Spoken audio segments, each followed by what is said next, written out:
My mom sided with my toxic stepsister, kicked me out. But now, years later, I'm engaged, and her husband's company dropped him as a client. Now she's blaming me. I'm 26 years old, and I've been engaged to my fiancé, Ryan, who's also 26, for about 2 months now. We first met on a dating app 4 years ago. And from the moment we connected, we've been inseparable. Ryan is my soulmate, the one person in my life who has never let me down. My life hasn't exactly been easy. My parents divorced when I was just 2 years old, and my dad walked out on us without a second thought. While he did pay child support, that was the extent of his involvement.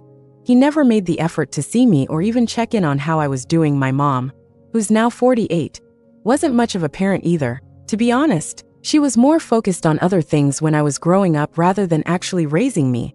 For most of my childhood, I was cared for by nannies and babysitters instead of my own mother. She had me when she was really young, and I guess her priorities were different. Being a mother wasn't high on her list. She spent most of her time going out with friends or going on dates. She was very much a socialite, and I never really felt like she had time for me. Even when it came to her career, she wasn't particularly serious. She worked as a freelance artist, which brought in a decent income, but she never really had to worry about money, since my dad's child support checks covered all my needs. I hate to admit it, but if it weren't for that money, I'm pretty sure she would have kicked me out a long time ago. She never showed any real attachment to me, and for most of my life, it felt like she was just waiting for the day I'd grow up and leave her alone. When I turned 13, my mom started dating a man named Jake, who was 50 at the time. He had a daughter my age. We'll call her Lily. The first time my mom introduced them to me, she made it clear that I needed to be on my best behavior because this was important to her. That surprised me. My mom had brought home countless boyfriends before, but she'd never cared about how I acted around them. Normally, she'd just let me know she was having company, and I'd take it as my cue to disappear into my room until they left. But this time, it felt different, like she actually wanted this relationship to work. That alone told me she was serious about Jake, because otherwise, she wouldn't have even acknowledged my presence, let alone cared about how I behaved. When I first met Jake and Lily, they were pleasant enough. It was a decent first interaction. And at the time, I had no idea what was coming. Soon after, Jake started spending more time at our place. And before I knew it, it was as if they had practically moved in. It didn't really bother me since it didn't interfere with my life in any way. So I had no reason to care. For a while, things remained like that. They were around a lot, and Lily would visit occasionally, though she spent half her time at her mother's place. In the beginning, they were either neutral toward me or just ignored me altogether. And honestly, I was fine with that. I didn't care about them, just like I didn't care about my mother. All I wanted was to be left alone in peace. And for a while, I got exactly that. But then things changed. They decided to make their arrangement permanent and officially move in together. Even then, I wouldn't have cared. Until my mom dropped a bombshell. She told me that since they were all moving in, I would now have to share my room with Lily. That was where I drew the line. I flat out refused. My room had always been my sanctuary, the one place in that house where I felt like I had some sense of freedom. I wasn't about to give that up for someone I barely knew.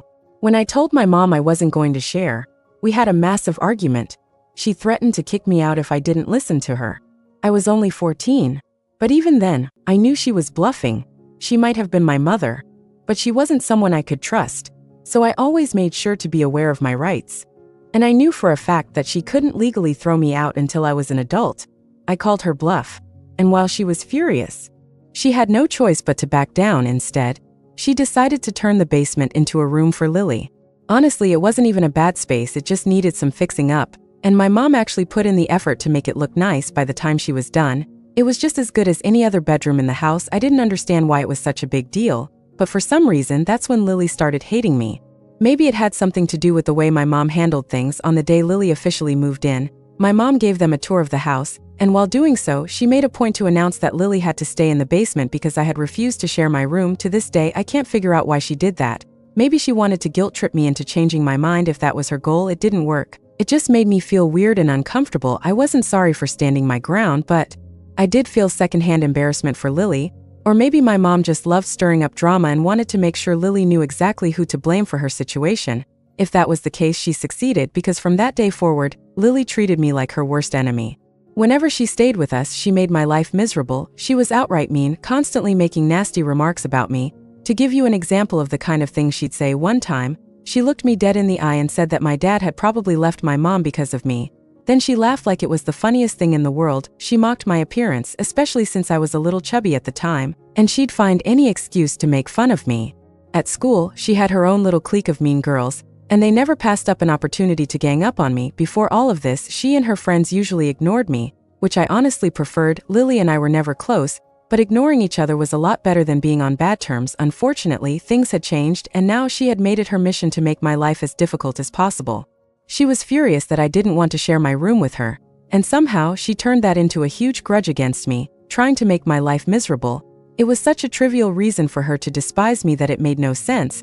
My room was my sanctuary, and considering the situation with a mother like mine, I don't think anyone could blame me for wanting some personal space. If anyone had ever bothered to genuinely try and understand me, I might have been willing to share my room, but Lily was a stranger to me, and I didn't feel comfortable sacrificing my freedom for her.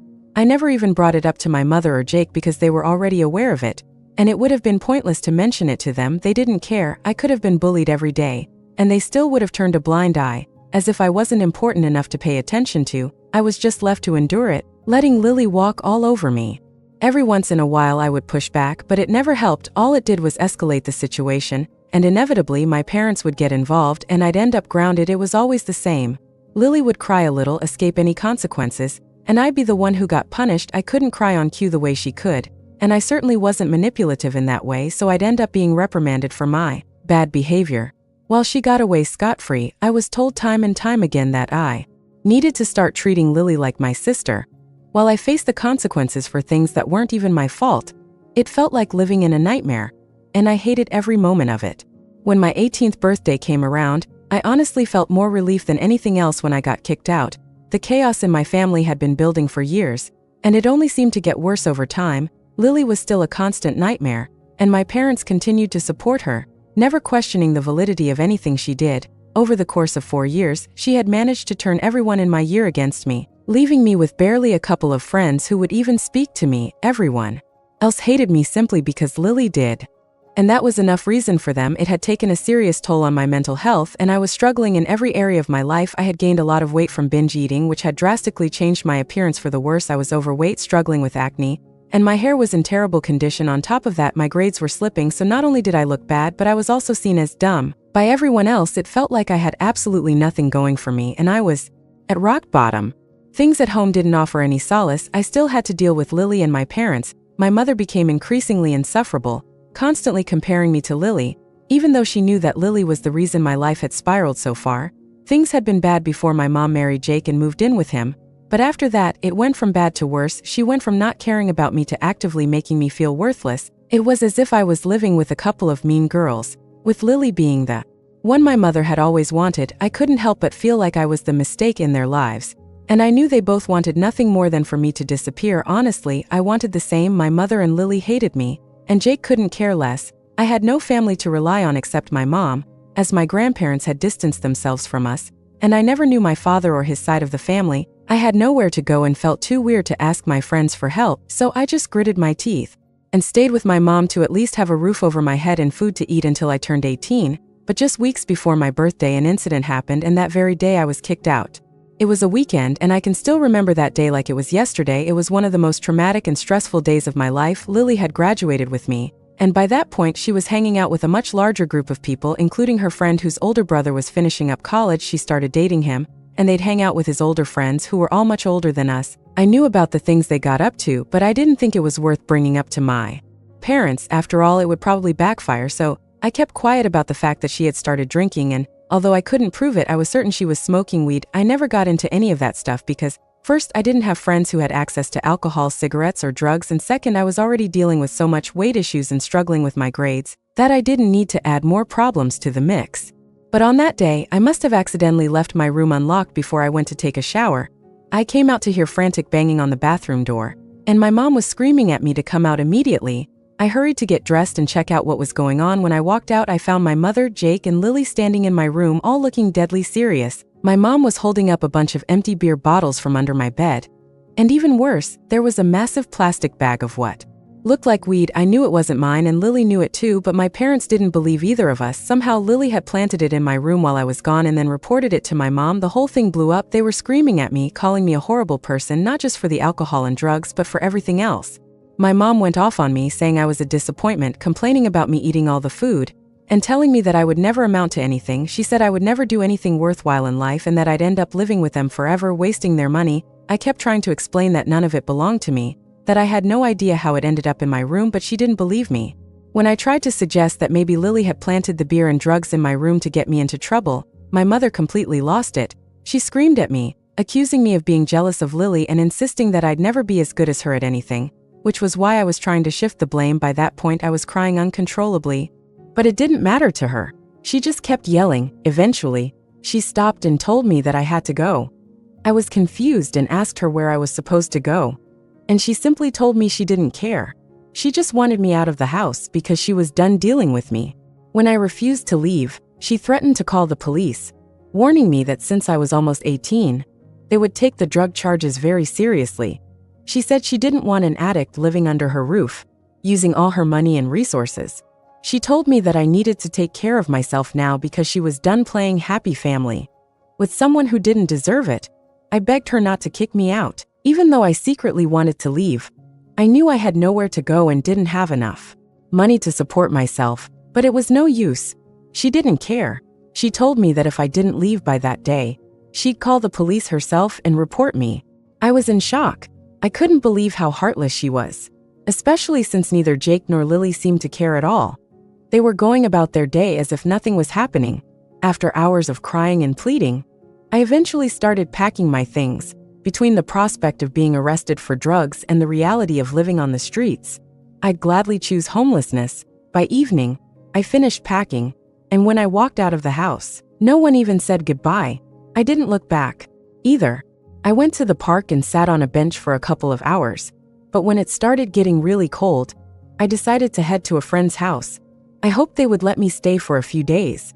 I went to my best friend Rachel's place, and she already knew about my situation. I didn't have to explain much. She was horrified by what had happened. I told her everything, and she insisted that I talk to her parents. I'd always kept the way my family treated me a secret, even from her parents, because I wasn't sure anyone would believe me. But Rachel wouldn't let me keep it to myself anymore. So, I opened up to her parents, and they were just as shocked as Rachel had been. They immediately called my mother, trying to reason with her, but my mom was rude and dismissive. It became clear that talking to her wouldn't make a difference. Then, Rachel's parents did something I'll never be able to thank them enough for. They offered me a place to stay.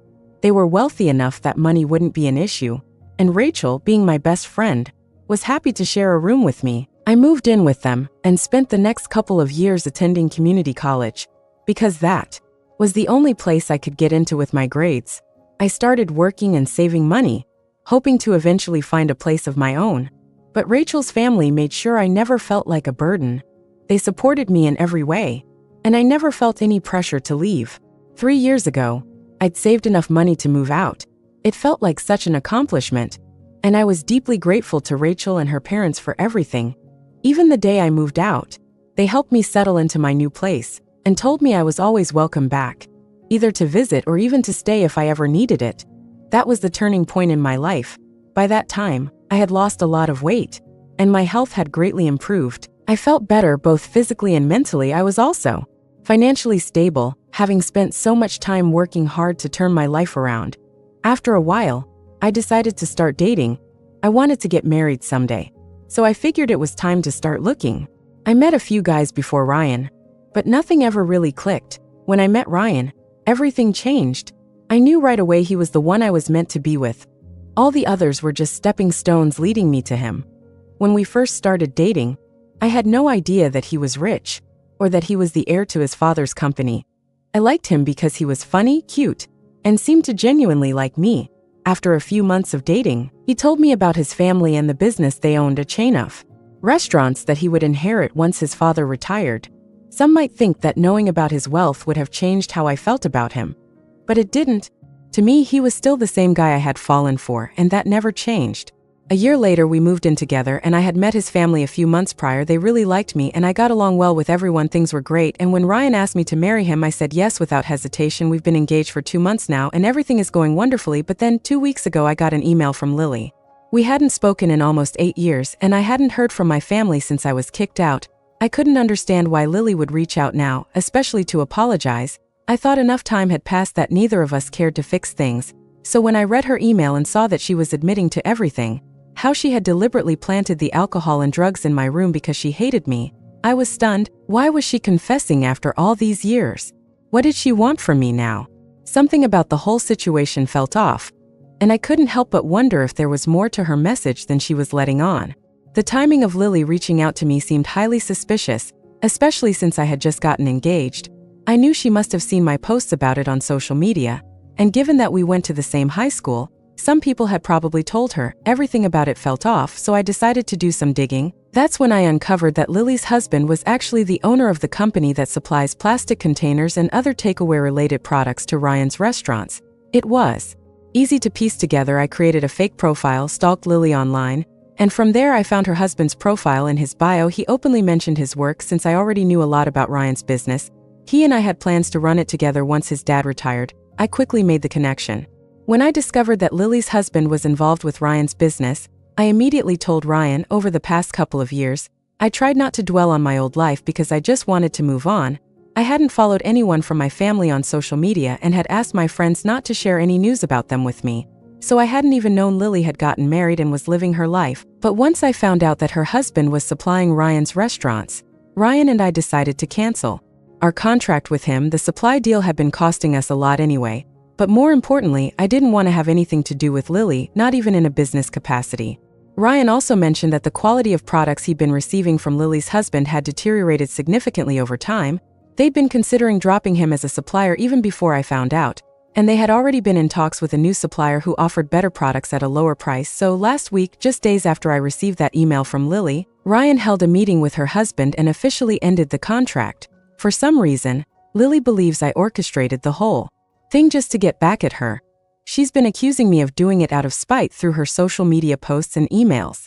We haven't been in touch in almost a decade, but she still seems to think I'm holding a grudge, which I admit I might be. But that's not why the contract was canceled. A couple of days ago, Lily made a public post claiming that they had already been losing clients, and that our cancellation was the final blow. She tagged our business's Facebook page, and now the situation is a mess. I admit part of it is personal, but a lot of it was purely professional. Ryan and his father wouldn't have made this decision based on just my word. I feel kind of bad for Lily, but honestly I can't feel guilty for cutting ties with someone who has caused me so much pain over the years.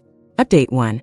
Okay, so Ryan spoke to his dad's lawyers, and his dad agrees that we did the right thing. We're now pursuing a defamation lawsuit against Lily and her husband. We're demanding that they take down the post and are pressing charges for defamation because they were charging us an outrageous amount for subpar products. If we found a better deal elsewhere, we were obviously going to take it. The fact that Lily's husband runs the company doesn't change that. And instead of handling their business properly, Lily decided to run her mouth on social media, trying to ruin us. I can't believe I ever felt bad for her after everything she put me through. But reading your comments really opened my eyes. I appreciate all the support. Update 2. So Ryan and his father filed the defamation lawsuit against Lily and her husband a couple of days ago. We're meeting with a court-appointed mediator in a week. But in the meantime, my mother has decided to step in and defend her precious stepdaughter once again.